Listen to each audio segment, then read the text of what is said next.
Eh bien, comme je le disais, bonjour à toutes et tous pour ce webinaire de formation sur le plugin QGIS OpenRecostar, un plugin libre qui permet de produire du Recostar, donc, en pleine évolution donc, en ce moment, qui est un outil récent et qui évolue, qui prend de plus en plus de fonctionnalités.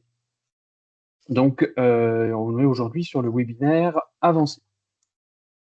Alors, les webinaires précédents qui ont eu lieu sur l'outil le 29 avril et le 13 mai donc, sont bien entendu disponibles. J'ai remis le lien dans la conversation il n'y a pas longtemps pour retrouver finalement le petit chapitre ici où vous retrouvez la vidéo, les supports et par là eh bien, les éléments donc, qui peuvent être qui ont pu être utiles lors de la présentation. Donc, n'hésitez pas à aller dessus. Donc, qu'est-ce qu'on a vu dans les précédents webinaires? Eh bien, on a parlé déjà largement du format Recostar, la même chose que l'outil, hein, OpenRecostar, basé sur StarErec. On a regardé comment installer QGIS, comment installer le plugin OpenRecostar, les fonctionnalités utiles dans QGIS pour produire du Recostar en particulier, parce qu'il y a beaucoup de fonctions dans QGIS. On a vu dans le premier webinaire donc, comment ça fonctionne OpenRecostar sur un chantier simple, et puis dans le deuxième, on a travaillé sur une série de cas de modélisation de chantiers courants. Donc, on n'envoie pas forcément de mail hein, à l'issue des webinaires, mais on tient à jour voilà, tout le référentiel là, sur le site GitLab où il y a les liens vers la documentation. Alors, ce webinaire-là, bien, c'est pour vous, si vous êtes concerné par la production aujourd'hui de PGOC, donc il va passer du format PGOC vers le format Recostar, et donc si vous comptez l'utiliser, bien sûr, l'outil OpenRecostar, qui est un outil alternatif aux solutions payantes, donc, comme peuvent l'être donc les outils vendus par SocialLink ou par Sigimage. Donc c'est un outil complémentaire. On n'a pas la prétention de faire quelque chose qui fonctionne forcément mieux, mais on a la prétention de pouvoir faire quelque chose de libre et gratuit et qui permet de produire des choses conformes. Et c'est pour vous aujourd'hui, en particulier, si vous avez déjà utilisé QGIS OpenRecostar, puisque on va aller un petit peu plus vite. Tout un tas de cas d'usage, d'outils, donc sont censés être déjà un peu maîtrisés par les participants à ce webinaire aujourd'hui, parce qu'on ne va pas retourner du début donc des webinaires précédents. Voilà, donc c'est mieux que vous ayez regardé les 2 premiers webinaires auparavant, où vous ayez un peu pratiqué OpenRecostar pour être à l'aise pour suivre aujourd'hui. Mais bien sûr, on ne rejette pas tous les gens qui sont curieux. Donc, on est sur le 3e aujourd'hui du 27 mai. Alors, je vais refaire une petite introduction, bien sûr, pour ceux qui ont retenu donc, les choses au niveau du contexte, mais je vais essayer d'aller très très vite pour qu'on puisse repartir sur le guide de modélisation et puis les exemples de cas d'usage avancés qu'on veut montrer aujourd'hui. Alors, en intro, un petit rappel qu'on est dans le cadre du StarElec, le standard de réseau, pour les échanges de modélisation de réseau électrique, donc, qui est un standard donc, diffusé par le Conseil national de l'information géolocalisée, et qui est un standard qui n'est pas Enedis, c'est un standard qui a été co-construit, donc bien sûr avec Enedis, mais avec les représentants d'autres distributeurs, des AODE, exploitants de réseaux d'éclairage public, puisque c'est un standard qui fonctionne pour le réseau de distribution, mais aussi pour l'éclairage public. Il y aura des webinaires spécifiques, je pense, pour la partie éclairage public, qui seront plutôt animés par les AODE ou la FNCCR. Et donc aujourd'hui, on est dans le cadre de la première déclinaison, donc la déclinaison, le passage du PGOC vers le Recostar, donc sur lequel on travaille actuellement, côté Enedis. Et donc on a présenté un petit peu tout le cadre de ce changement-là le 24 mars dans un premier webinaire. Donc là, on parlait de l'origine du standard StarElec, et puis de tout le plan de déploiement, donc pouvoir passer du PGOC au Recostar. Hop. Alors, juste un petit rappel, le Recostar, c'est pas les éléments que vous dessinez dans l'outil. Vous allez dessiner, pour faire le récollement des ouvrages, dessiner, saisir des informations qui vont saisir et alimenter le Recostar, mais en fait, en fonction de l'outil que vous utilisez, eh bien, l'ergonomie va être différente. Et le Recostar, c'est un traitement de des données que vous aurez saisies pour décrire les réseaux dans un format d'échange. Ce Recostar, c'est un fichier qui n'est pas facilement intelligible, hein, en tant que tel, c'est un fichier texte qui contient toutes les informations importantes, mais il fonctionne surtout bien pour échanger des informations entre différents logiciels, notamment vers les outils de cartographie du côté des exploitants et en particulier d'Enedis, qui sont là, qui n'écrit pas, on va dire, son système d'information géographique ni ses ouvrages grande échelle directement en Recostar. Il y a une transformation de ce format d'échange dans le format site. Donc ce même format peut être contrôlé par Aloe, il y a aussi des traitements qui sont faits, hein, et puis il y a c'est comme c'est un outil, c'est un format libre, eh bien, des outils comme QGIS peuvent le permettre de le visualiser. Et donc les solutions logicielles pour le récollement, eh bien, on a particulièrement échangé avec Sojalink et Sigimage dans le cadre donc de la rédaction du Starelec, de la déclinaison pour le récollement, donc Recostar. Et donc, ben voilà, on estime que c'est les principaux éditeurs de logiciels bureautiques, mais on sait qu'il en existe pas mal d'autres, notamment pour les solutions photogrammétriques. Beaucoup de nouveautés qui arrivent donc dans ce domaine-là. On en a cité quelques-uns là, hein, les principaux, mais il y en a d'autres. Il faut pas, c'est pas du tout exhaustif. Un petit rappel important, donc les logiciels de DAO qui n'ont pas de surcouche métier pour décrire les réseaux électriques, donc sont pas en mesure de produire du Recostar directement. Il faut obligatoirement quelques développements dedans pour permettre de produire quelque chose aux attendus.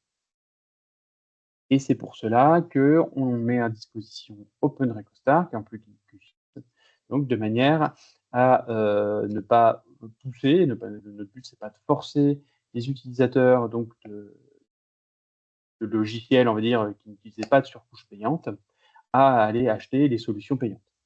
Et donc, on s'est dit, il faut qu'on mette à disposition au moins un socle qui permette de produire quelque chose de conforme au format Recostar. Et c'est là donc où on s'est travaillé donc avec l'aide de l'entreprise, hein, de Mapguest, qui a fait le développement, donc pour financer ce plugin QGIS qui est accessible librement. Donc il fonctionne déjà bien là pour la partie réseau de distribution. Et il y a une version aussi qui fonctionne. Cette dernière version fonctionne pour l'éclairage public.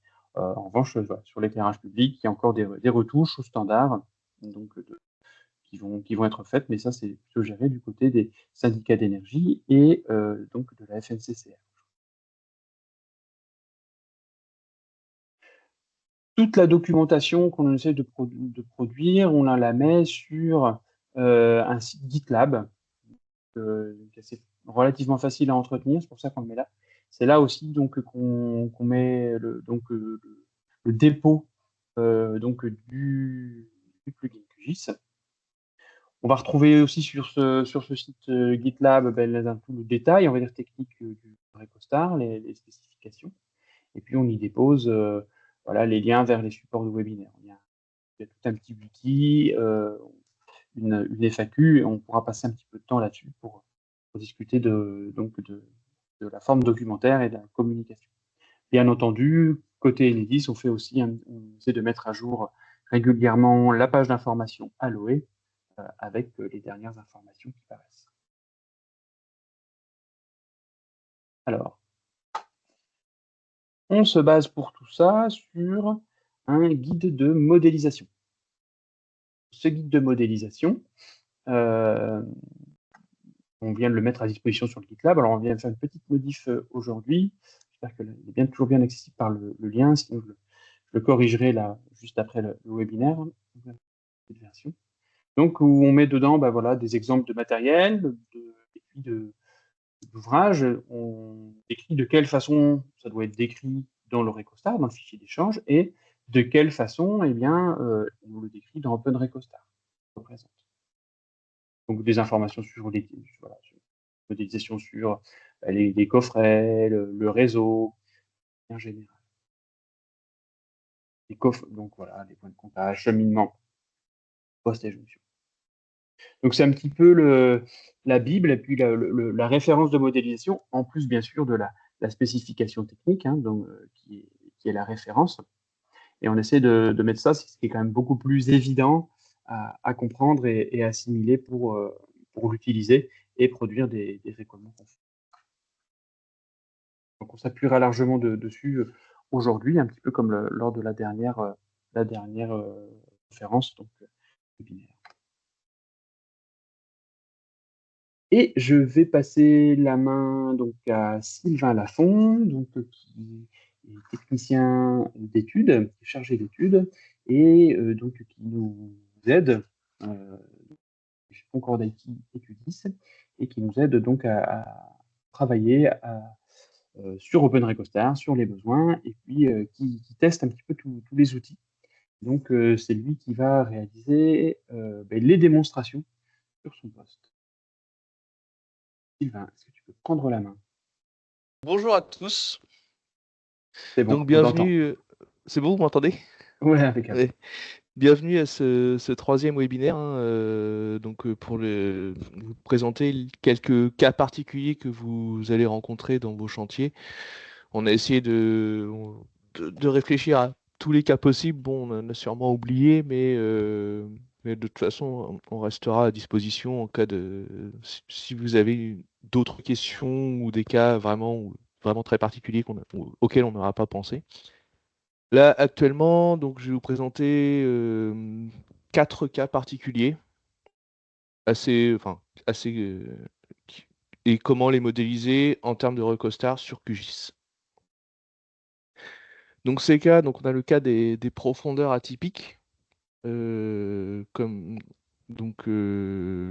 cas de sous-profondeur, surtout, comment vous allez les indiquer sur vos recostars. La notion de REMBT manœuvrable séparable, donc quand vous allez mettre un module euh, RRCP dans une RMBT, comment c'est traduit en Recostar. Les câbles en service rabattus dans un coffret, pareil, comment on les modélise. Un épanouissement HTA. Donc ça, c'est une jonction spéciale qu'on a créée. En fait, c'est quand vous allez faire une remontée souterraine à haute tension sur plusieurs supports, enfin, ou des supports de type tripode ou portique. Donc en gros, scinder un câble en plusieurs câbles. Et c'est une question qui nous a beaucoup été posée en fait, c'est comment tracer plusieurs câbles dans une tranchée commune. Voilà. Et après, on fera un rappel sur ce que j'ai présenté au webinaire interdénière, donc les câbles de terre, les postes sources, les points de comptage et les organes de coupure collectifs dans différents cas de figure. Ensuite, on pense qu'il nous restera un peu de temps, donc si vous avez des questions spécifiques ou que je vous remontre des manœuvres, on restera là à votre disposition. Donc je vais attaquer tout de suite par les profondeurs atypiques. Sur un cheminement, enfin sur un câble, en fait, il peut être à différentes profondeurs pour toute raison, hein. Vous avez rencontré un obstacle dans la tranchée, vous devez passer au-dessus ou en dessous du béton, par exemple. Donc vous allez poser le câble à profondeur atypique. Il va être géoréférencé ou détecté avec une profondeur par rapport au terrain naturel. Et donc ça, on va l'indiquer. Pour l'indiquer, donc dans le Recostar, il y a toute la notion des cheminements. Donc c'est ce qui va contenir le câble en fait. Et donc ces cheminements, l'information de profondeur va être mise dans ce cheminement à l'aide des points de levée.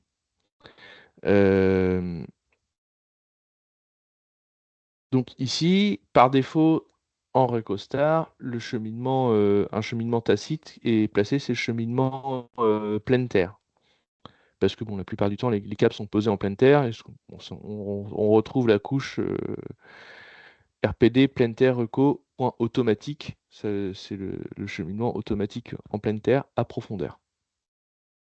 Et donc après, on a différentes sortes de cheminements. Donc un pleine terre qu'on peut rajouter en cas de profondeur atypique. Un cheminement aérien, forcément, un cheminement sous fourreau, un cheminement sous galerie et un cheminement avec des protections mécaniques ou des plaques de protection quand vous êtes en sous-profondeur, par exemple. Donc ici, je vais passer sur QGIS. J'ai créé quelques pleurs. J'ai fait exprès de rentrer, alors c'est artificiel, hein, des profondeurs différentes. Donc là, vous devez les voir, j'ai des profondeurs à 0,40, une profondeur à 0,30, et puis je reviens sur une profondeur à 0,85. Je vais passer sur QGIS.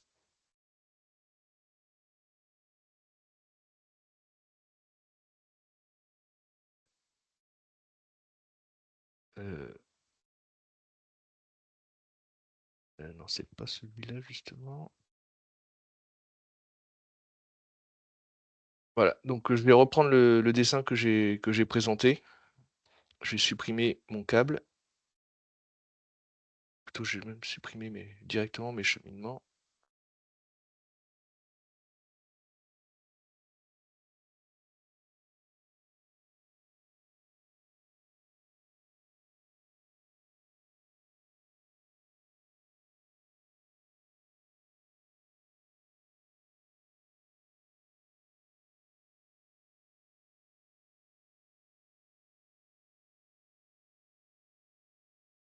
Voilà, donc là, c'est exactement les mêmes points que sur le PowerPoint que je montrais avant. Donc j'ai tracé un câble haute tension sur des points, sur 8 points. Donc au départ, il est à profondeur classique 0,85. Ensuite, il passe à 0,40 cm. Ensuite, on a un point à 0,30 cm. Et ensuite, on redescend à 0,40, puis de nouveau à 0,85. Donc là, ce câble-là, quand je l'ai tracé, il a automatiquement un cheminement en pleine terre. À 0,85, on n'a pas. Il est déjà en pleine terre. Maintenant, on va vouloir indiquer les changements de profondeur, donc les profondeurs atypiques. Donc pour ça, bon, j'ai enlevé la carto pour pas que vous soyez troublés. Je vais aller chercher mes cheminements. Alors les règles des cheminements, c'est qu'ils doivent s'arrêter et commencer sur des pleurs.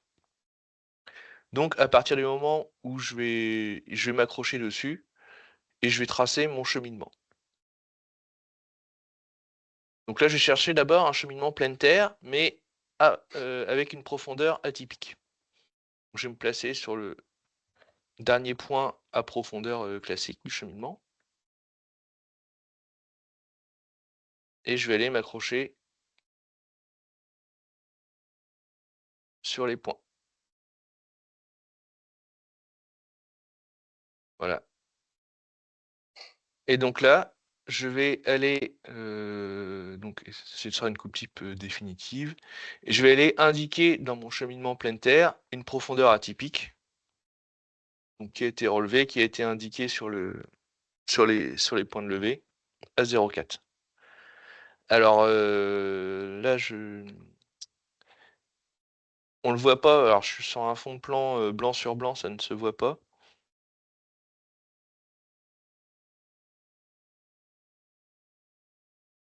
Ah ben, j'ai retiré les cartons.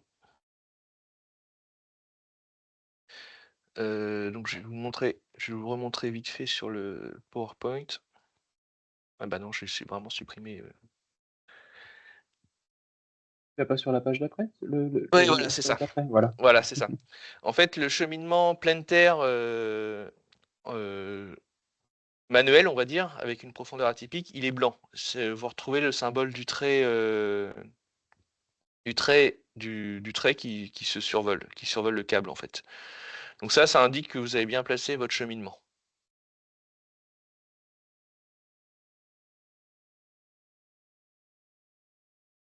Sur QGIS, vous voyez, dans les couches, vous voyez bien que j'ai bien placé un cheminement ici, que je peux retrouver dans mon gestionnaire d'attributs, et il est bien réglé à 0,4.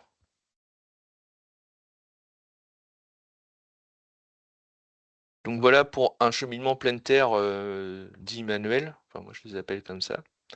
Et donc ensuite je vais aller chercher un fourreau, mettons que vous êtes en traversée de route et que soit vous avez fait un forage, vous êtes en surprofondeur, soit vous êtes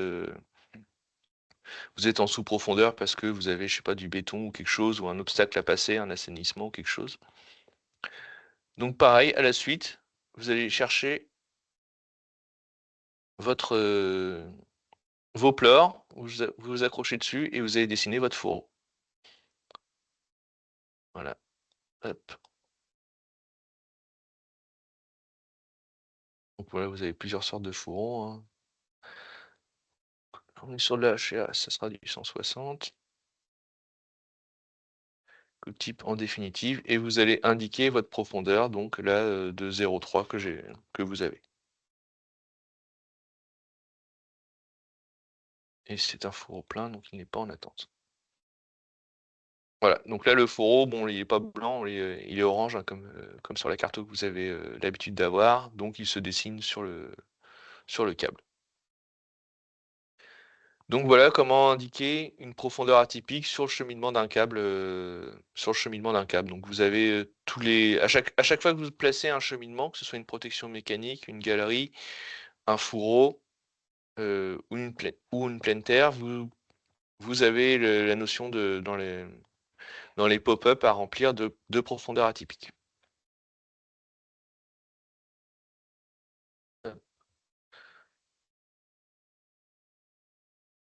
Voilà, donc je replace les slides.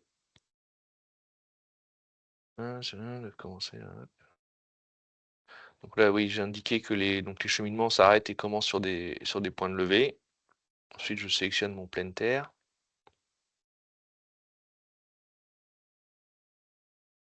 Voilà. Et donc, j'ai placé mes deux cheminements à la suite sur mon câble.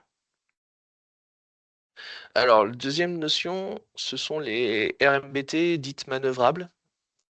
Donc, ce sont des RMBT où vous placez un RCP, donc un module de coupure, enfin un raccordement réseau, coupure ou protection. Ça peut arriver notamment en cas de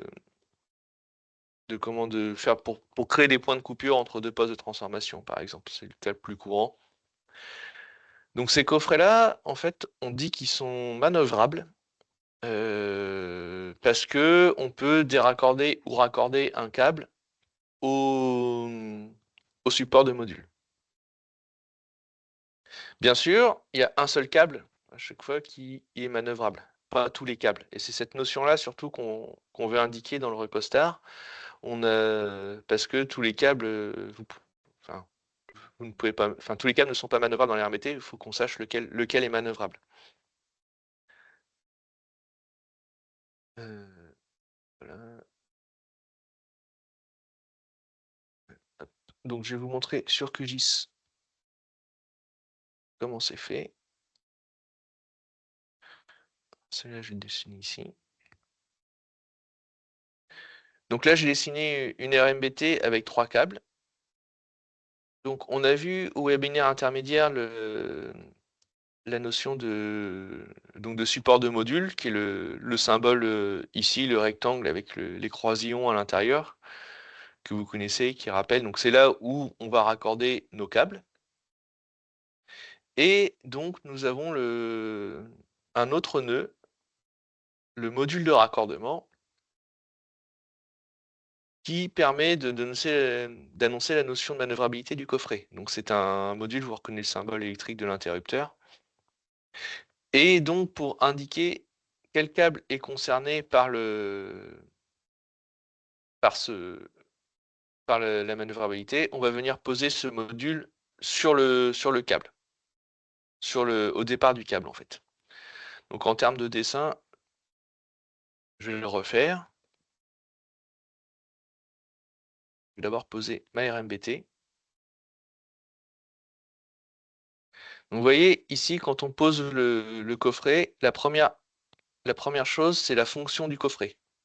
Vous avez deux cas. Coffret manœuvrable en charge grâce à la présence d'un moyen de coupure dans le coffret. Couteau fusible, donc c'est votre raccordement réseau coupure. Et tous les autres cas nécessitent de dévisser les raccords, donc c'est les modules classiques. Donc déjà, il faut bien préciser ici que le coffret sera manœuvrable.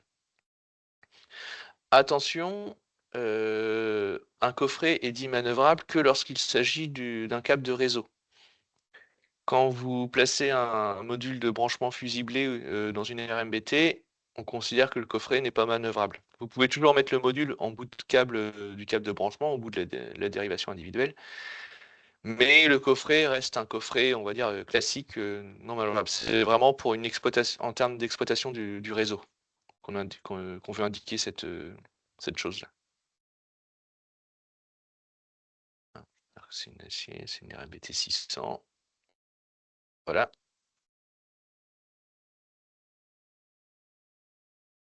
Je vais mettre quand même. Donc je vais ensuite tracer mes câbles.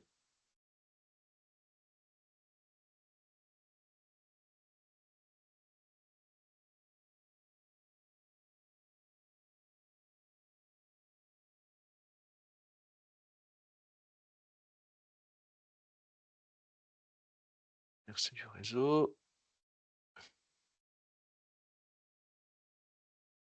Hop.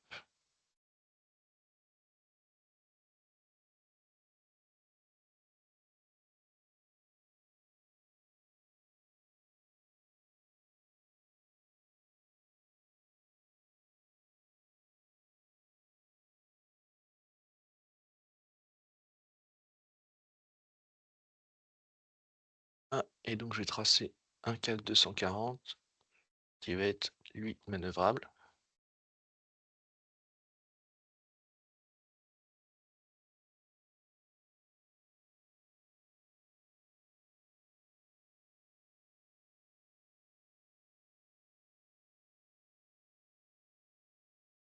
Voilà, donc là, bon, les règles, il va me dire que qu'il manque des nœuds extrémités, c'est normal. Et donc je vais venir ajouter mon jeu de barre, enfin mon support de module dans ma RMBT. Tous, voilà. Donc là, bon, forcément, toute l'erreur va disparaître parce qu'il trouve bien un nœud en bout du câble. Et pour indiquer quel câble est manœuvrable, donc je vais chercher mon module de raccordement.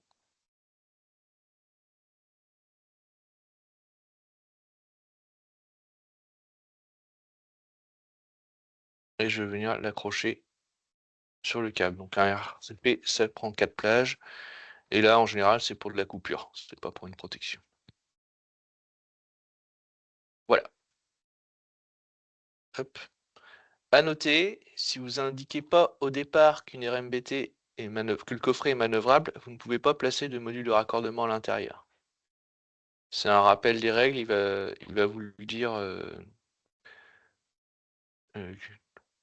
Je vous fais la démonstration, ce sera plus simple. Il va vous le dire en fait si. Donc là, j'ai mis mon coffret n'est pas manœuvrable. Là. Hop. Si je veux placer un module de raccordement à l'intérieur.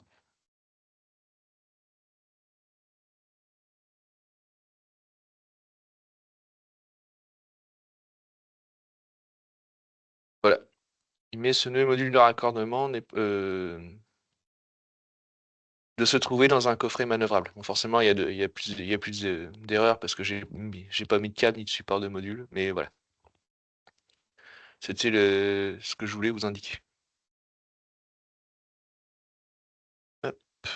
Donc voilà pour les RMBT dites manœuvrables, les coffrets manœuvrables. Hop.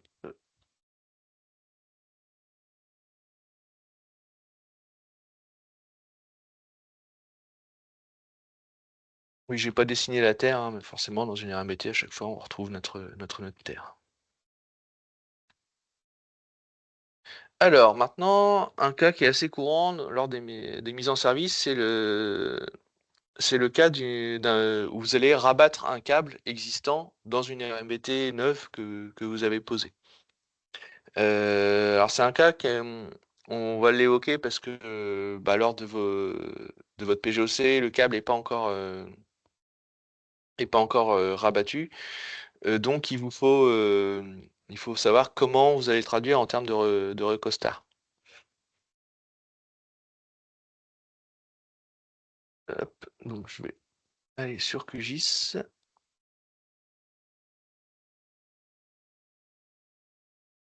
Cet exemple-là.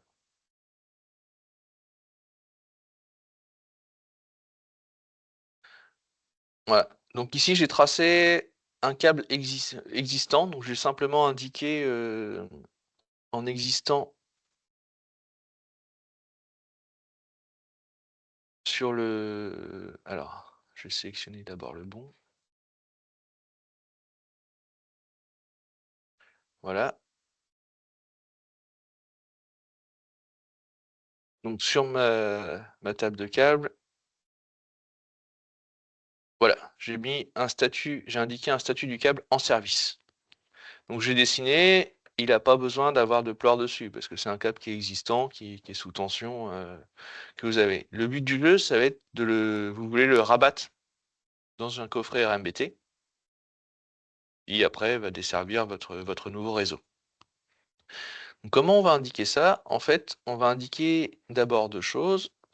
Donc une partie, on va créer un autre câble sur la suite du dessin qui va être lui abandonné.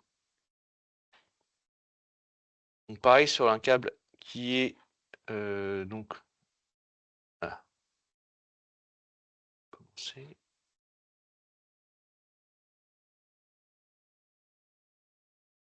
Seulement il se superpose parce que j'en ai dessiné deux.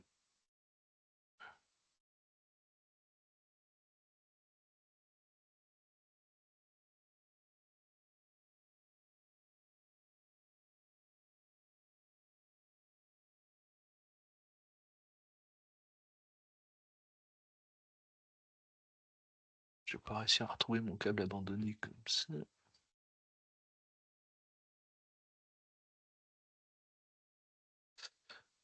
Ah oui, ouais, en fait c'est parce que j'ai superposé deux câbles.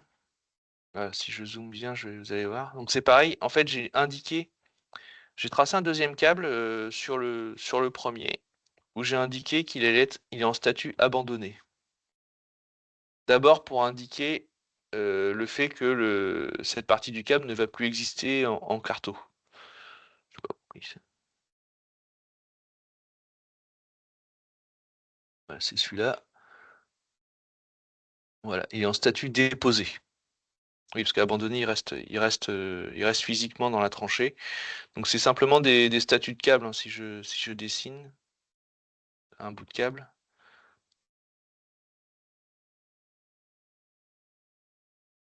Un câble normalisé. Ici, donc la plupart du temps, donc, vous êtes en attente de mise en service. Vous avez en service, déposé et hors service quand le câble reste dans la terre. Là, en l'occurrence, le câble est rabattu, donc il est considéré comme déposé parce qu'il n'existe plus physiquement ici. Il n'existera plus. Et donc, ce que vous voulez faire, c'est le rabattre dans la RMBT. Donc, pour le rabattre, au moment du recollement, en fait, vous allez simplement indiquer le même câble en service vers la RMBT. Parce que donc au moment de votre accès ou de votre préparation du Recostar, le câble sera pas forcément physiquement là, donc on l'indique quand même en service parce que ces raccordements sont quand même faits sous tension dans la plupart des cas. De toute façon, lorsque vous faites votre AT, vous indiquez câble à rabattre hors de l'accès dans la RMBT. Donc ce câble-là, pareil, il ne nécessite pas de point de levée, hein, puisqu'il est en service. Et donc on retrouve la même légende du câble qui est en service. N Voilà. néanmoins Néanmoins, a posteriori, Sylvain, il y a bien quand même un lever à faire a Oui, posteriori, comme a aujourd'hui, de posteriori, toute façon. a posteriori, lors de votre accès, comme les dernières boîtes de jonction ou de dérivation qui sont confectionnées, vous allez mettre des points sur ce câble.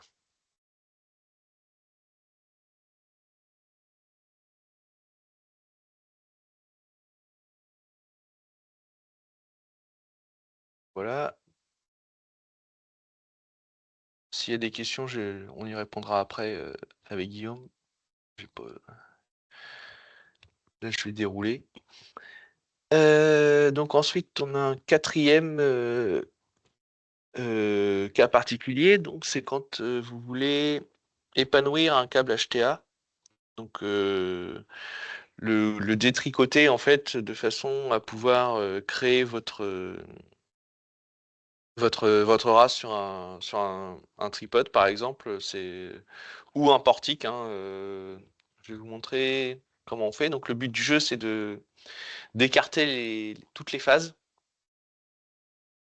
de façon à faire une remontée. Alors soit une remontée sur chaque support, soit la race vous la faites toute sur le même. Il y a plusieurs solutions possibles. Donc je vais vous montrer comment indiquer en fait comment séparer un câble.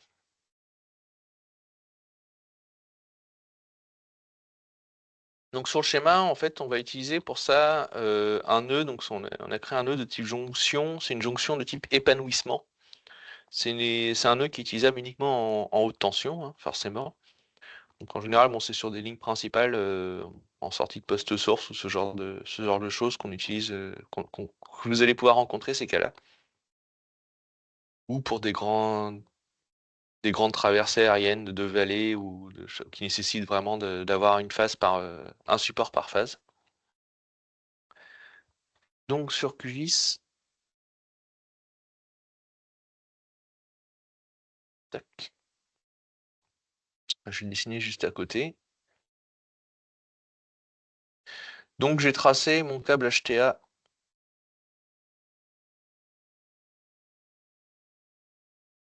classique hein, qui vient, et donc mes supports. Sur ce câble, donc c'est un câble HTA, tout ce qui est de plus classique, hein, donc un 3x240 en attente de mise en service. Et donc l'idée c'est de séparer, comme vous savez, c'est des grosses sections, enfin sur le HTA, il faut bien écarter les câbles, donc vous allez avoir plusieurs points où vous avez détricoté votre tresse de HTA pour aller remonter sur chaque support. Donc en fait, sur le Eurocostar, si vous arrêtez un câble, vous êtes obligé de mettre un nœud au bout. Vous ne pouvez pas arrêter un câble sans avoir un nœud au bout. Et pour autant, on ne peut pas séparer même en termes de, même sur Eras ou sur des logiciels d'études, on ne peut pas séparer une polyligne comme ça sans indiquer, enfin, on peut pas séparer un trait en trois sans tracer d'autres traits et forcément s'arrêter sur un sommet. Donc ce qu'on a fait, on a créé une jonction, enfin, on va d'abord dessiner nos phases. Je vais le refaire après. Et comment je dessinais notre phase toute seule. Donc c'est toujours un câble électrique. J'ai simplement indiqué en nombre de conducteurs un seul conducteur. Ici. Donc ça reste la même section forcément, mais je dis qu'il y a un seul conducteur. Il est toujours en attente de mise en service. Donc il va se retrouver sur ma remontée à eau souterraine sur mon poteau. Et donc ici, si je le supprime, quand je le trace, hop, voilà, il me le dit tout de suite. Le problème qu'on a eu et qu'il fallait réfléchir, c'est quel type de nœud on va créer pour terminer mon câble, en fait, terminer mes câbles à ce niveau-là. Donc pour ça, il y a une jonction spéciale.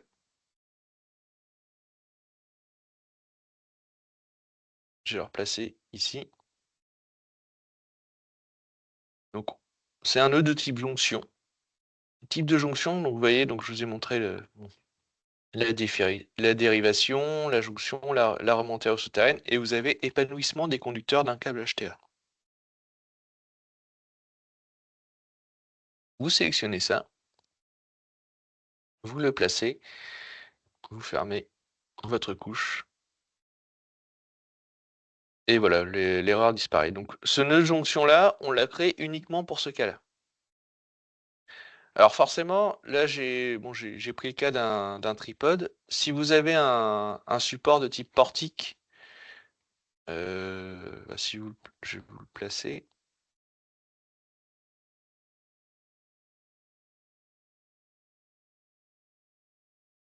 Hop, donc c'est un.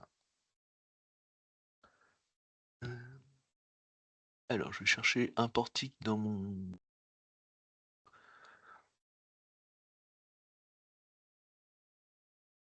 Direction 14. Oui, vous reconnaissez le symbole du portique. Alors les supports sont pas dans le bon sens, mais c'est pas très grave. Et donc si vous voulez, vous pouvez très bien indiquer une phase sur un des poteaux et 2 phases sur l'autre poteau. Donc j'ai tracé ça.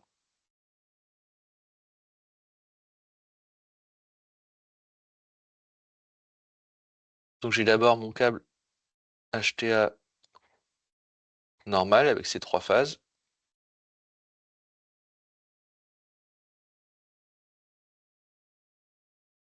Ah. Il n'a pas voulu. J'ai laissé trop de couches ouvertes.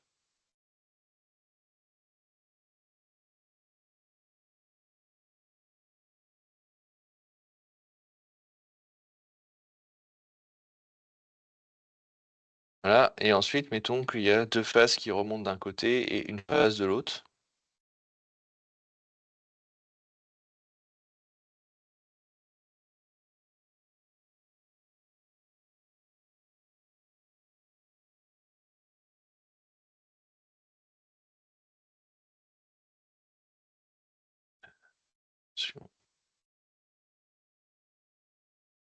Donc je cherchais mon 240 et j'ai simplement indiqué. Ah oui, alors du coup non, faut pas utiliser le câble normalisé. Faut indiquer manuellement le câble en fait. Donc là j'ai enterré, câble normalisé vous utilisez pas parce que ça verrouille les autres champs.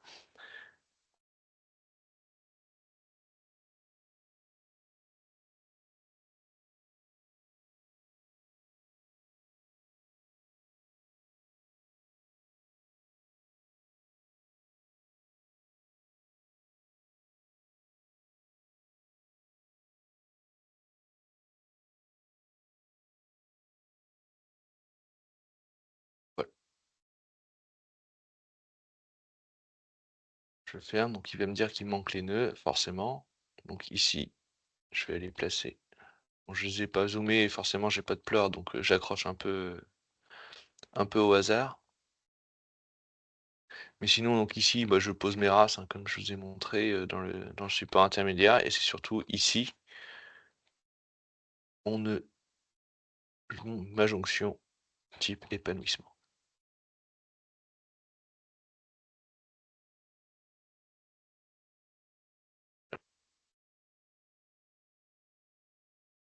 Voilà. Donc voilà pour ce cas particulier. Et donc, il me reste, alors c'est pas vraiment un cas particulier, c'est comment tracer plusieurs câbles en parallèle dans la même tranchée. Alors là, c'est vrai que donc je vous ai montré dans le webinaire, le premier webinaire, une fonction de tracé de câble automatique qui existe dans le module d'OpenRecostar, qui se situe à droite ici, donc juste après avoir importé les points de levée, vous pouvez utiliser cette fonction-là pour tracer les lignes. Alors cette fonction-là, elle est très bien, mais elle ne fait pas vraiment la différence entre les points. Et du coup, ce qui se passe quand on a plusieurs câbles dans une même tranchée, et il va relier tous les points entre elles. Ce qui est bien sûr ce qui ne fonctionne pas. Donc du coup, pour éviter d'avoir à ressaisir, pour pouvoir l'utiliser quand même, et cette fonction sans avoir à retracer tous les points, surtout que ça peut se mélanger, on n'y voit rien. Enfin, ça peut être un peu compliqué à tracer tous ces points qu'il peut y avoir dans une tranchée en fait. Donc on a cherché à savoir comment faire. Donc le mieux, ça va être d'abord de travailler la façon de lever. Euh, C'est-à-dire de lever les différents câbles dans la tranchée un par un. Et pas, en cas de tranchée ouverte, par exemple, faire 4 points à la suite sur vos câbles. C'est-à-dire que là, dans l'exemple que j'ai pris, j'ai un câble à haute tension, 2 câbles basse tension et un câble de branchement. Et donc, quand le topo fait son lever dans une tranchée ouverte, il va être mieux à lever d'abord un des câbles, n'importe lequel, ensuite un second câble, ensuite un troisième câble. Alors, j'ai pris donc solution de levée, là j'étais moi sur Land2Map, mais je suis parti d'un carnet de terrain et non d'un CSV. J'ai recréé le CSV derrière. Une fonction qui est très simple que j'ai trouvé pour différencier les câbles, c'est de renommer les numéros de pleurs en fonction du câble tracé. En fait, donc là c'est un extrait ici de Land2Map. Vous avez un bouton pour nommer le matricule du point de levée, en fait, tout simplement.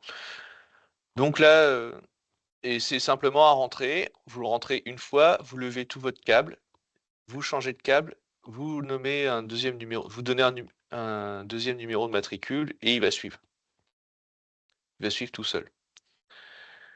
Donc là je vous montre à l'écran, sur le CSV, donc j'ai tracé mon premier câble BT, donc j'ai utilisé le numéro de pleur BT1.1, et ensuite il a levé tout seul, il a incrémenté tout seul les autres numéros.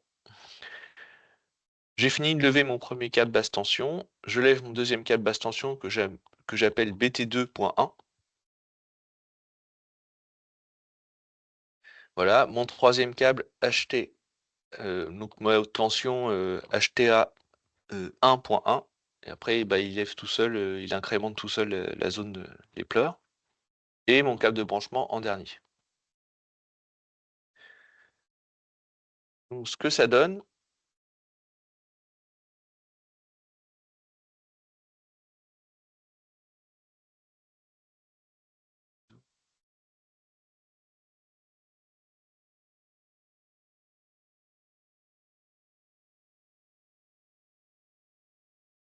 ouais, je vais vous le montrer en direct sur un plan neuf, ce sera plus parlant. Donc je vais aller chercher mon CSV, une fois que j'ai ça. Donc c'est le même CSV, je peux vous le montrer à l'écran, hein, comment.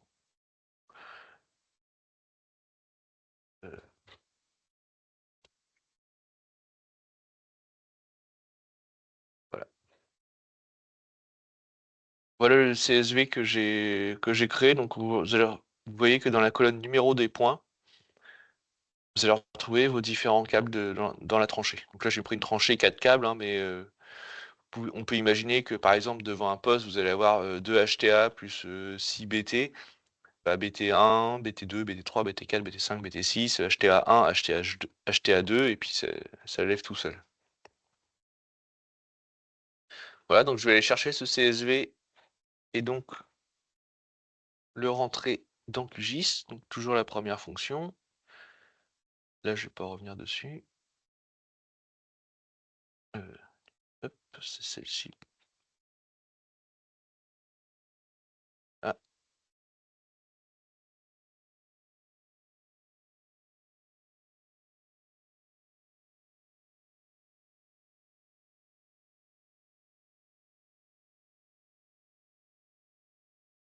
voilà, producteur.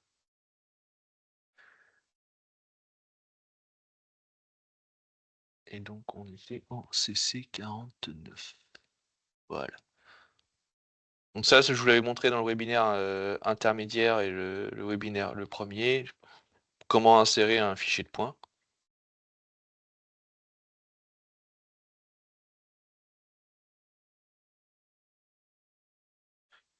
Voilà. Donc je vais juste enlever ma couche de contrôle de façon, voilà, à ce qu'on y voit bien. Donc là, QGIS affiche le matricule du point avec son Z. Et vous voyez que sur le matricule, il retrouve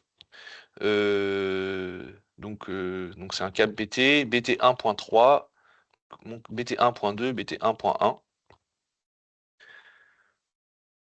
Donc pour tracer uniquement sur mon premier câble, ce qu'il faut faire, donc je vais aller donc, sur ma couche des points, je vais ouvrir ma table d'attributs. Bon.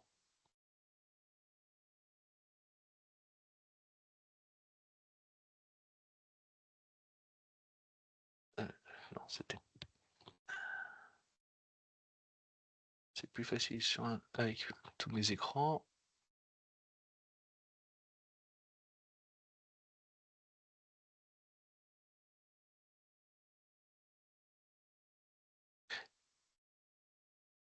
Pourquoi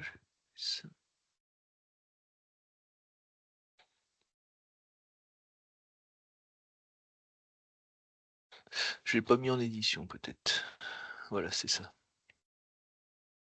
Ouais, donc faut pouvoir vous mettre en édition sur la table attributaire. Et donc quand on l'ouvre, non. Tu cherches à le remettre en tabulaire En tableau, ouais, c'est ça. C'est en bas à droite, hein, tout en bas à droite. Ah voilà, c'est ça. Voilà. Qui type QGIS. Je cherchais ce bouton-là. Donc là, vous avez tous vos points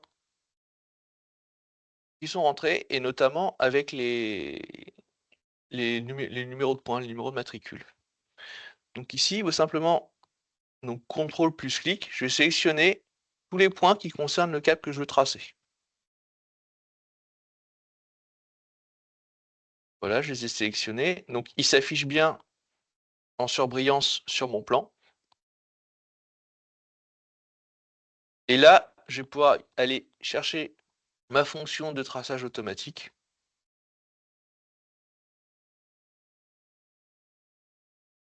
Donc ici, bah, du coup, le type de tracé, là, ça n'a pas d'intérêt en fait, parce que vous avez sélectionné les points dans la table d'attributs, donc il va chercher automatiquement le suivant, que ce soit par proximité ou par numéro. Et vous faites OK. Là, il vous demande, bah, comme de bien créer ce cadre. Donc vous voyez qu'il s'est bien accroché sur les câbles BT1.1, BT1.2, BT1.3 et le dernier jusqu'au ainsi de suite. Oui, donc là forcément vous avez votre câble à renseigner. Hop. Voilà. Et donc vous répétez cette opération. Donc là j'ai pris un petit extrait, mais vous pouvez, si vous avez tous vos pleurs, vous avez bien mis tous vos câbles, vous resélectionnez, hop, votre deuxième basse tension.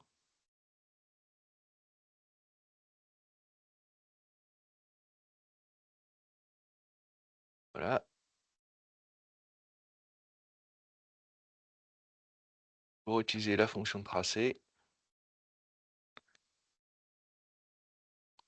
Donc il sépare bien, il tombe bien sur les câbles. Hop. C'est du réseau. On va dire que celui-là c'est un 150 pour bien le différencier. Voilà. Hop, on se remet sur la couche des points, on ouvre la table d'attributs, on va tracer la haute tension.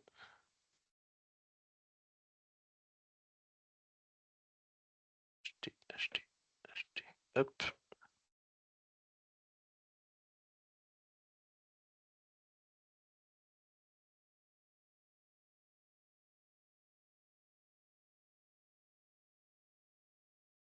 Donc voilà, c'est toujours Pareil, j'ai fait vraiment une tranchée où j'ai cliqué sur les points, je les ai créés côte à côte exprès pour bien montrer que ça s'accroche sur les bons points. Hop.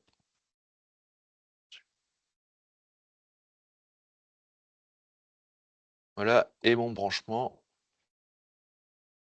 Il me reste, hop, couche des points.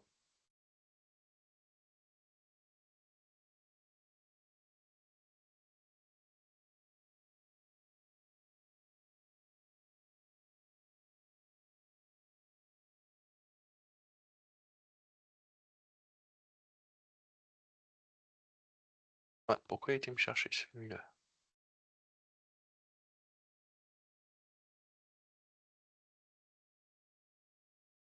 Ça me le faisait pas.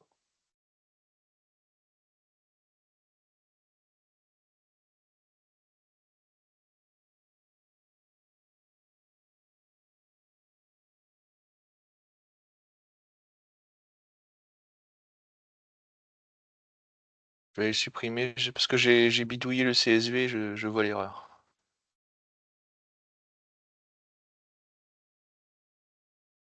Parce que j'avais accroché le câble de branchement sur le câble HTA au départ en saisissant un autre plat et du coup j'ai décalé les lignes, c'est pour ça.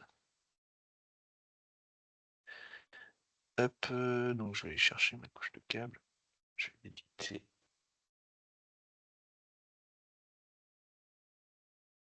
Éditeur de sommet.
Voilà. Donc comme j'ai créé un nouveau fichier, ouais, j'avais pas oublié cette petite manip, mais voilà, c'est les joies du direct. Mais voilà. Voilà grosso modo comment vous faites pour tracer plusieurs câbles. L'étape importante, c'est vraiment lors du lever de bien nommer les numéros de points en fonction du câble et de les lever un par un. Après, pour éviter, vous pouvez lever toujours en continu, mais il faut bien penser à changer le numéro de points. C'est plus simple de lever le câble entier, que ce soit en détection ou en tranchée ouverte, de toute façon, de nommer les points en conséquence et de passer au suivant. Donc voilà pour cette petite démo.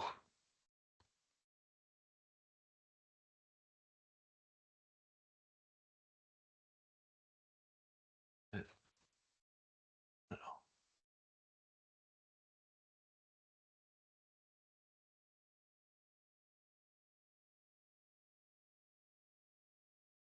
Donc là, je reprécise donc on vous fournira l'exemple du CSV et donc de toute façon la manipulation et ce PowerPoint pour que vous refassiez la manipulation chez vous. Je sais pas pourquoi, oui, ça s'est décalé. Donc j'explique tout hein, dans le. Alors, peut-être pris dans l'autre.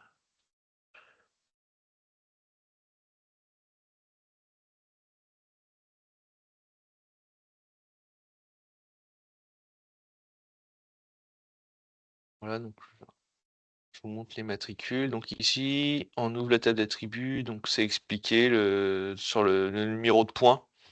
Attends, je vais mettre. J'oublie toujours ça, voilà. Sur le diaporama, donc vous avez le numéro de points dans la table d'attributs qui va venir identifier le câble que vous avez sélectionné. CTRL plus clic pour sélectionner les lignes, hein, comme sur Excel. Ça affiche les points. Ensuite, on utilise la fonction tracer la ligne. Voilà. Et on répète l'opération tant que vous avez tant que vous avez les câbles à tracer. Voilà. Bah voilà, je vous remercie de votre attention. Donc j'imagine que vous avez pas mal de questions à la suite de nos démonstrations. Donc nous sommes tout oui pour y répondre. Alors j'essaie de généralement de répondre, Au fur et en à live mesure. aux questions, Mm, ouais. mm. Juste, est-ce que tu pourrais remontrer toute la partie, voilà, export PDF, peut-être, qu'on avait noté? Oui. Alors, Enfin, alors c'était pas que la démo de la dernière fois, marchait pas, mais enfin, mm, il y a eu quelques évolutions, quelques corrections sur le plugin. mm. Donc j'en profite aussi pour le dire. Vous Si vous avez bien mis enfin, suivi le mode-up pour l'installation avec, donc une connexion au dépôt d'extension dans QGIS, vous avez les alertes qui arrivent quand il y a une nouvelle version d'OpenRecostar. Et donc, ça permet notamment voilà, d'avoir des corrections de bugs, de nouvelles fonctionnalités. Ben, on voit dans les remarques qu'il y a des fonctionnalités à développer encore pour que ça réponde à plus de cas, même si, je le rappelle, ça n'a pas vocation à remplacer non plus tous les outils donc des éditeurs qui sont payants. Il s'agit voilà, d'un outil gratuit qui permet de produire quelque chose de conforme, mais qui ne contient pas forcément toutes les fonctionnalités aujourd'hui. Et donc, notamment la fonctionnalité là, donc sur l'import, pardon, l'export PDF qui a été développé il n'y a pas très longtemps et corrigé là, donc ces dernières semaines. alors je vais prendre je cherche un fichier où j'ai tous les plusieurs folios. Ouais,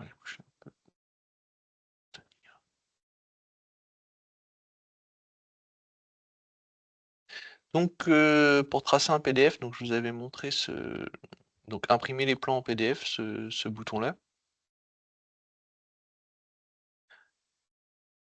Donc bah, il vous demandait un répertoire pour exporter vos PDF. Donc je vais le mettre là.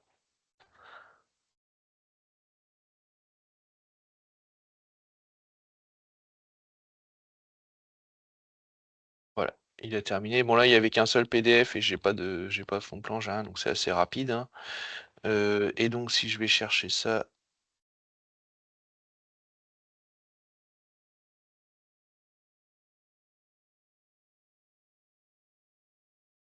Voilà, donc il m'a créé mes 3 PDF, donc je pense ma vue en cours.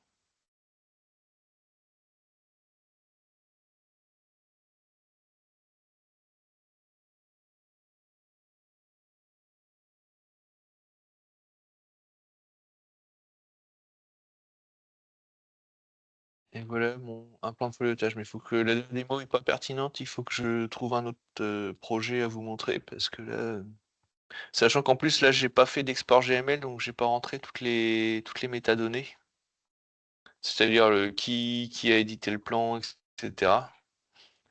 Je vais vous trouver un autre.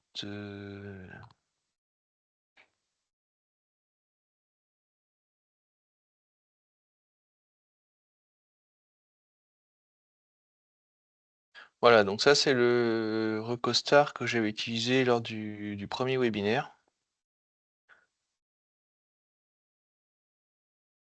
Et donc je vais tout de suite utiliser la fonction. Alors d'abord je vais faire mon export en GML pour obtenir mon GML. Hop,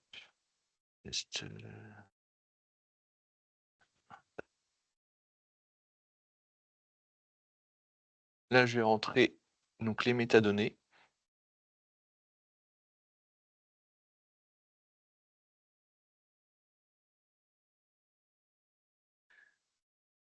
Qu'est-ce qui va pas?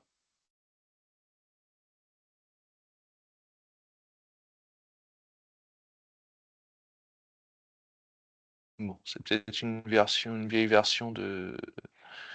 Comme j'ai dessiné avant la dernière mise à jour, c'est peut-être un petit problème. Mais si je le fais en PDF, normalement il va comprendre. Donc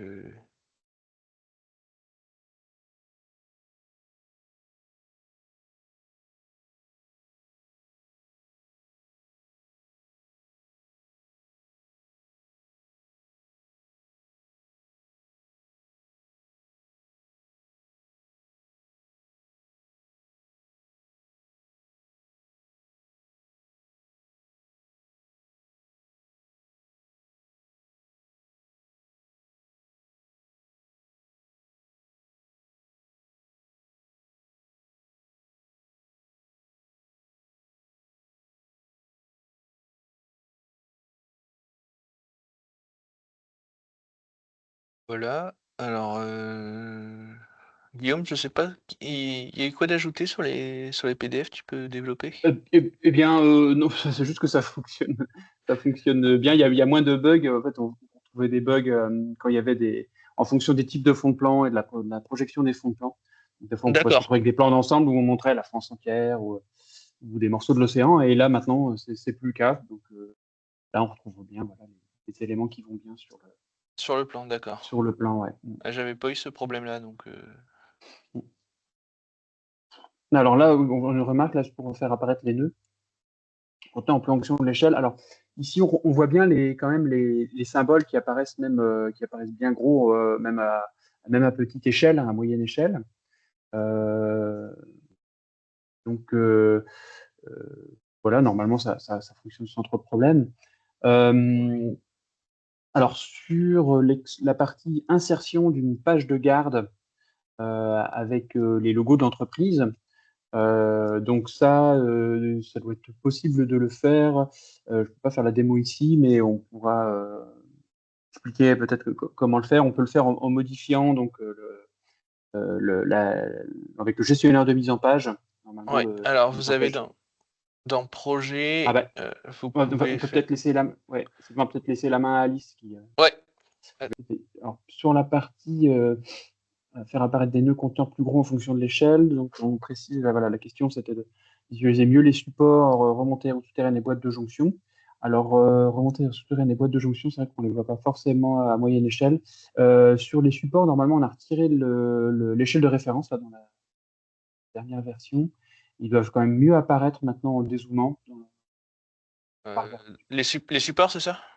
Ouais, les supports, on a retiré l'échelle de référence. Ils doivent mieux apparaître en dézoomant maintenant. Regardez aussi sur la Je partie pose un remonter ou support. souterraines et boîtes de jonction, ça s'affiche mieux. Ouais. Tu peux montrer.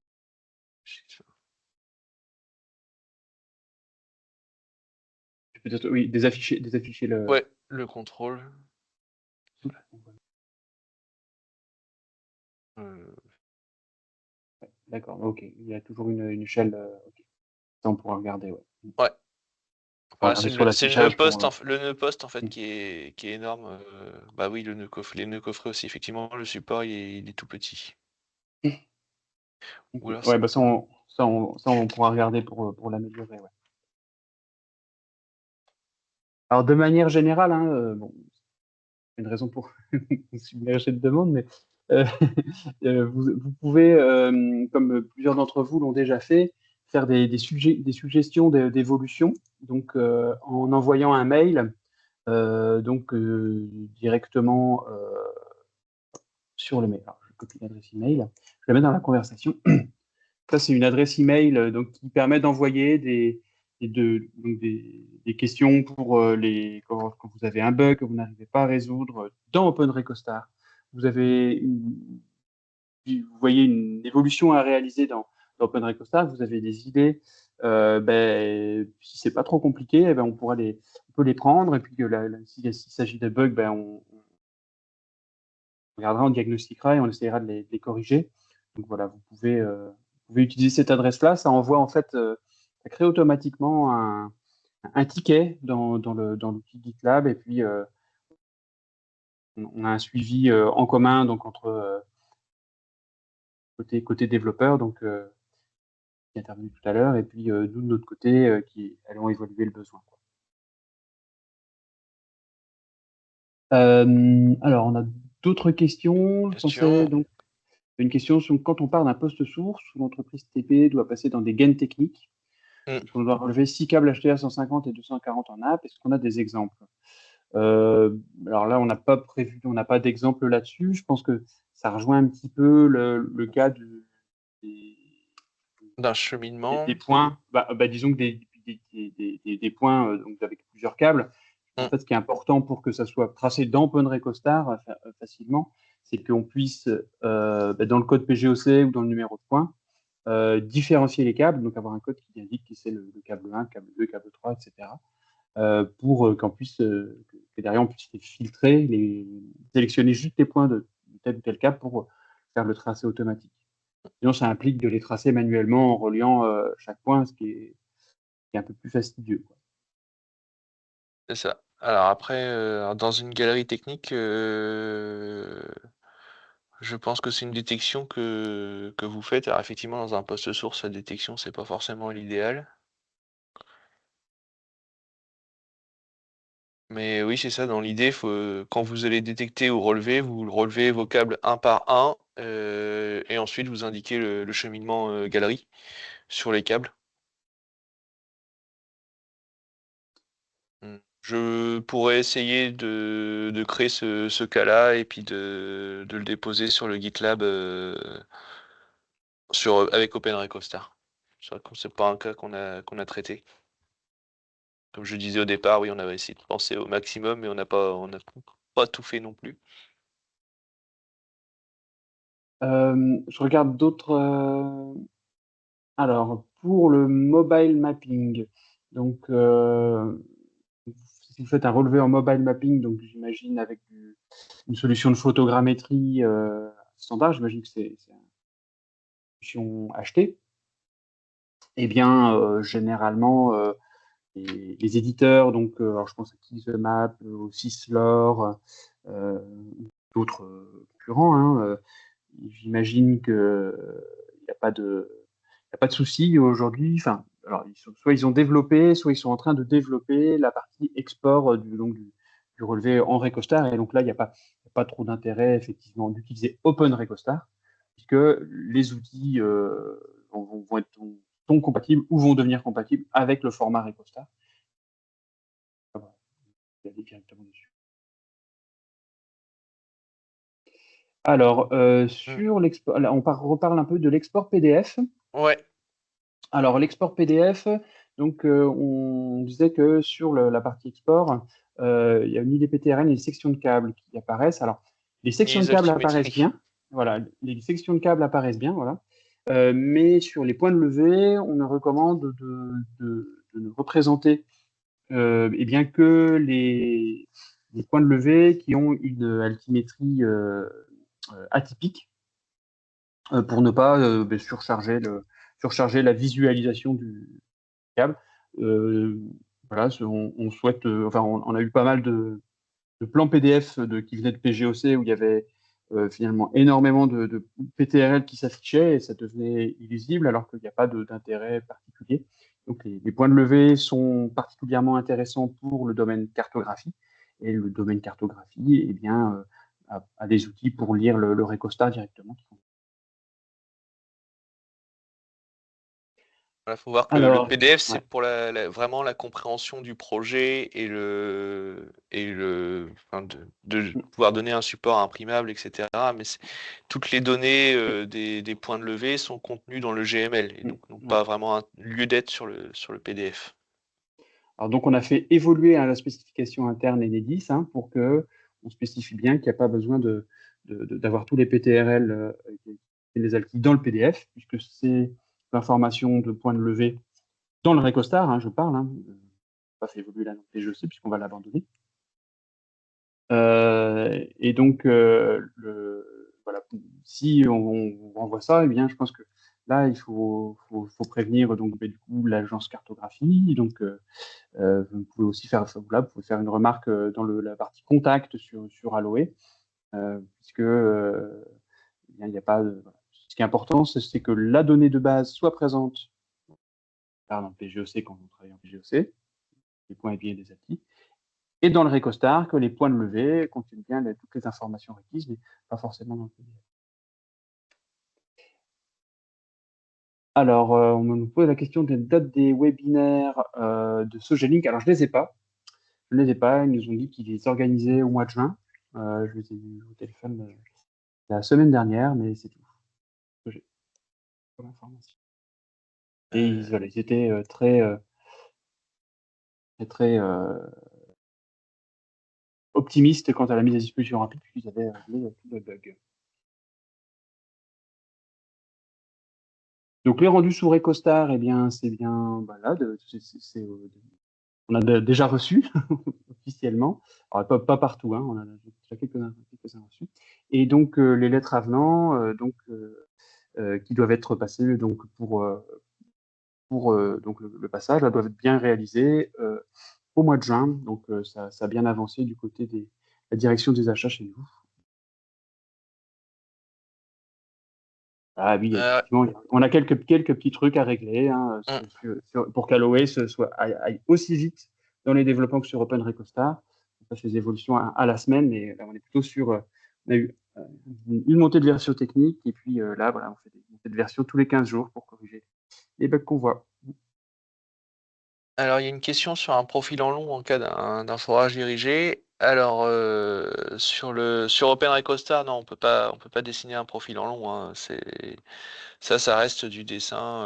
Alors, Je sais pas si c'est une demande au PGOC actuellement de dessiner le recollement sur un forage, par exemple.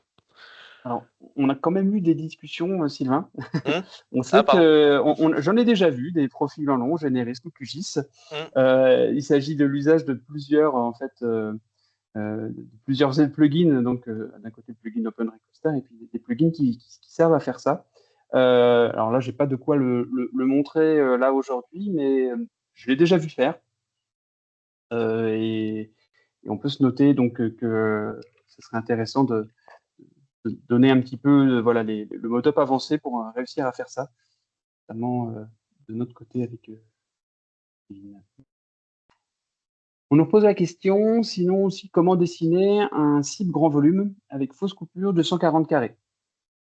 Eh bien, alors ça, c'est un cas du guide de modélisation, il Hmm. me semble.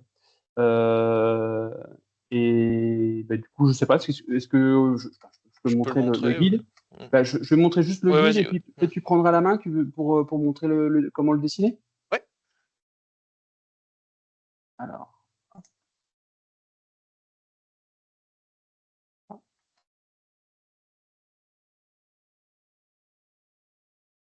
Alors, dans le guide de modélisation, on a essayé de mettre un maximum de cas, de sortes d'ouvrages à modéliser.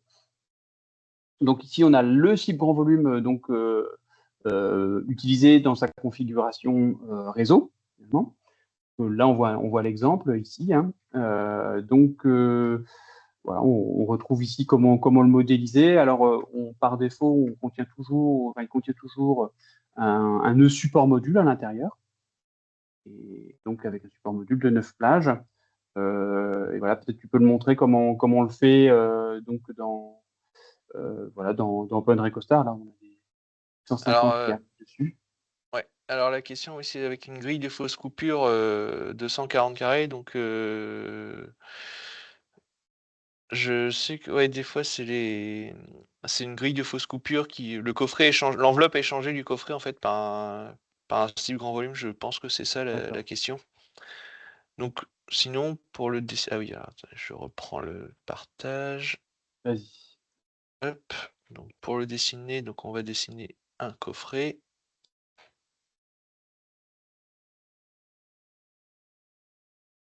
C'est un coffret qui est pas manœuvrable. Ça y est. Alors, type coffret.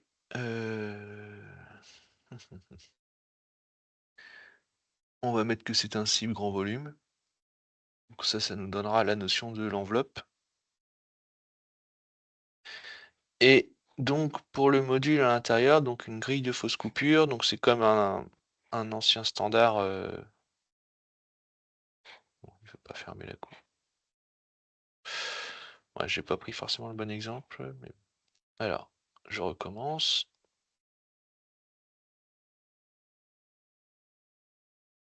Hop, un cible grand volume, voilà. Et donc la grille de fausse coupure, donc c'est un peu comme les anciens standards sur les coffrets, hein, donc on considère pas que c'est un support de module, on considère que c'est un jeu de barres, tout simplement. Je crois que le QGIS est en... Voilà, bon il veut pas le faire.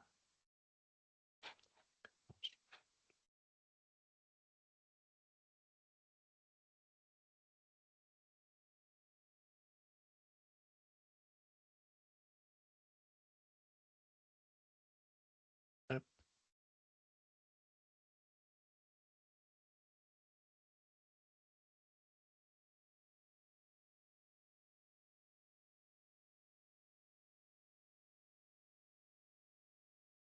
partir d'un 9.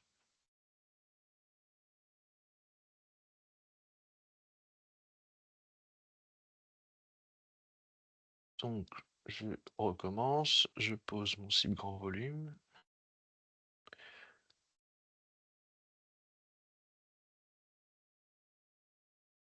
Et donc, pour tout ce qui est standard, ancien standard et coffret, donc les fausses coupures ou un étoilement, en fait, on vient utiliser le module jeu de barre, qui est l'ancien module, en fait. Et donc voilà. C'est ce nœud jeu de barre, en fait. On l'a mis quand même parce que quand vous vous raccordez dans une fausse coupure ou quand vous remplacez peut-être une platine par une grille de fausse coupure, c'est pas exactement un support de module comme actuellement dans une RMBT, donc on a gardé le nœud jeu de barre. Voilà.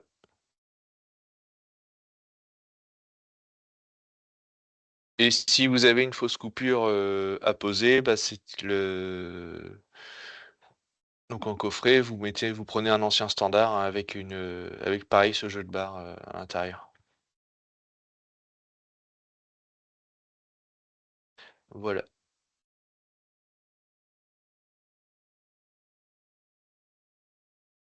Je vais repasser sur la conversation. Donc oui, pour les anciens standards, on met un type de coffret autre. Hein. C'est ça, oui. Quand vous le trouvez pas dans la liste. Sur QGIS, donc quand on pose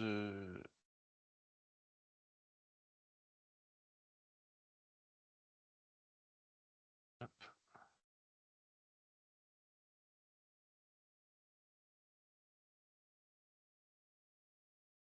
Vous avez type de coffret non listé, ancien standard. Là, ça vous met autre. Et là, dedans, bah, vous pouvez mettre ce que vous voulez. Recréer, je sais pas, par exemple, il y a des grilles de fausses coupures avec un compteur par-dessus, des fois, le S20 qui est au-dessus. Enfin, vous pouvez recréer tout ça. Et venir vous raccorder dedans, seulement là, on perd la notion de plage de raccordement, enfin, du nombre de plages occupées, etc. Voilà.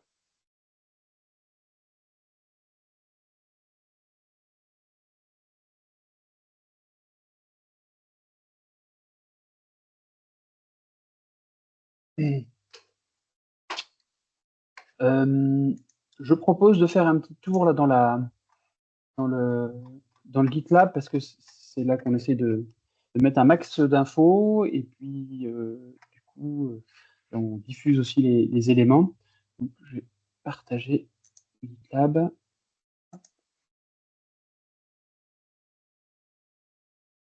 C'est les liens que vous retrouvez dans les supports. Et donc là, on retrouve ici dans cette page, la page principale du wiki. Donc comment l'installer évidemment. Et puis toujours à la fin, donc les informations sur la partie vidéo. Il y a toute la partie à droite ici qui peut être pratique pour naviguer. On essaie de mettre les informations principales. Donc, bien sûr, le lien vers le guide de modélisation ici qui se télécharge, quelques cas pratiques, donc vraiment de base. Et c'est là-dedans donc qu'on mettra aussi les autres modes opératoires dont on a parlé, notamment pour, je vais noter la partie profil en long, et puis la modification donc de la partie impression. Et puis, donc voilà, on retrouve ici la partie vidéo. Et là, vous avez un point donc, qui c'est FAQ, donc les questions fréquentes. Et donc, c'est ici du coup, qu'on a repris les principales questions-réponses donc, les précédents webinaires. Et puis, évidemment, on l'agrémentera là encore avec les questions-réponses d'aujourd'hui. Mais donc, voilà, avant de poser une question, c'est vrai que c'est peut-être pas mal d'aller regarder là-dedans s'il y a déjà eu la question qui a été posée. Voilà, on va essayer de l'enrichir au fur et à mesure, évidemment. Et, n'hésitez pas à voilà, nous faire part du besoin d'ajouter des choses aussi là-dedans.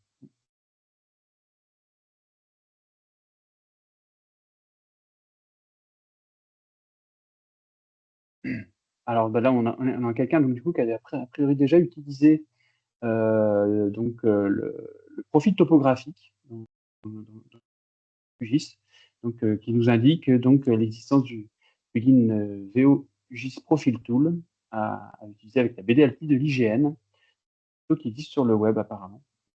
L'avantage de QGIS, c'est qu'il y a beaucoup de choses qui existent. On n'a pas aujourd'hui programmé d'autres webinaires sur OpenRecostar. Il est possible qu'on en refasse. En revanche, eh bien, on va continuer à alimenter ce site finalement avec un maximum de modes opératoires, soit directement dans le site, soit au format PowerPoint, pour que dès qu'on a des trucs à partager, eh bien, vous puissiez en disposer.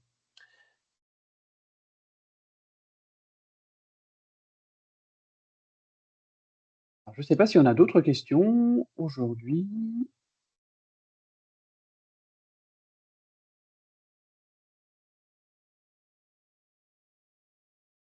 Alors je pense, parce qu'on discutait sur un lever de points avec un plan levé sur tablette, Ouais. hein, et peut-être insérer un plan en référence juste pour avoir une indication.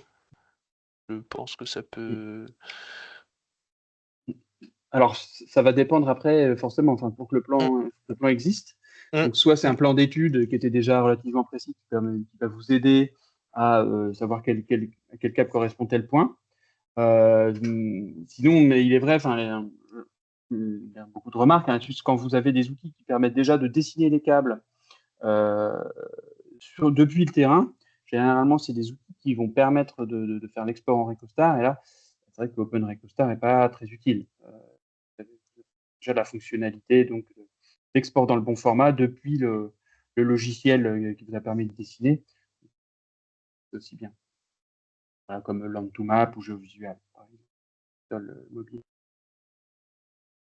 Après, voilà, donc on a des réflexions pour aussi porter OpenRecostar donc sur QField, et donc qui soit accessible sur tablette pour que vous puissiez faire directement le dessin directement sur le terrain, sur le modèle de outils mobiles. Mais aujourd'hui, on l'a pas réellement testé, donc c'est que si ça arrive, ce sera dans les mois à venir.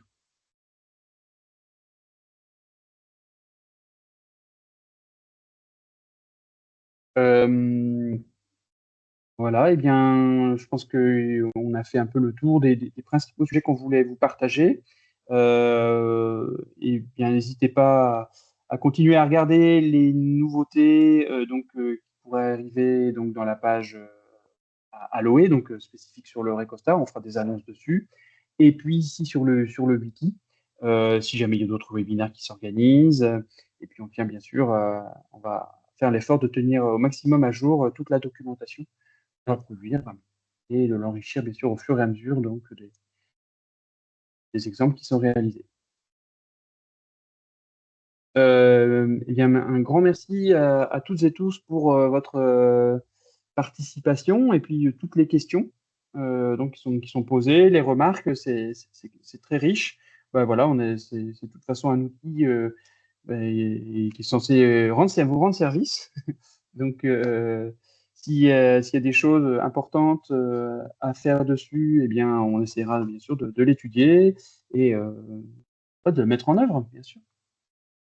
Donc, voilà, à très bientôt et puis bientôt un bon appétit.